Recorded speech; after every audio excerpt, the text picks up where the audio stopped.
అపోస్తలుడైన పౌలు హెబ్రీలకు రాసిన పత్రిక 10వ అధ్యాయము 32వ వచనం నుండి 39వ వచనం వరకు. అయితే మీరు వెలిగింపబడిన మీదట శ్రమలతో కూడిన గొప్ప పోరాటము సహించిన పూర్వపు దినములు జ్ఞాపకము తెచ్చుకొనుడి. ఒక విధముగా చూచితే మీరు నిందలను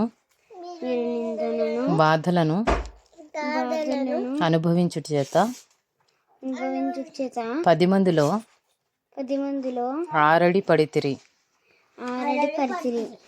మరి ఒక విధముగా చూచితే వాటిని అనుభవించిన వారితో పాలివారలైతిరి. ఎలాగనగా మీరు ఖైదులో ఉన్న వారిని కరుణించి మీకు మరి శ్రేష్టమైనదియో స్థిరమైనదియోనైనా స్వాస్థ్యమున్నదని ఎరిగి మీ ఆస్తి కోల్పోవుటకు సంతోషముగా ఒప్పుకొంటిరి. కాబట్టి మీ ధైర్యమును విడిచిపెట్టకుడి. దానికి ప్రతిఫలముగా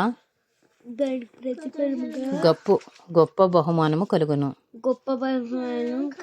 మీరు దేవుని చిత్తమును నెరవేర్చిన వారై వాగ్దానము పొందు నిమిత్తము మీకు ఓరిమి అవసరమై ఉన్నది. ఇక కాలము బహు కొంచెముగా ఉన్నది. వచ్చుచున్నవాడు ఆలస్యము చేయక వచ్చును. నా ఎదుట నీతిమంతుడైన వాడు విశ్వాస మూలముగా జీవించును గాని అతడు వెనుక తీసిన ఎడల అతని యందు నా ఆత్మకు సంతోషం ఉండదు. అయితే మనము నశించుటకు వెనుక తీయు వారము కాము గాని ఆత్మను రక్షించుకొనుటకు విశ్వాసము కలిగిన వారమై ఉన్నాము.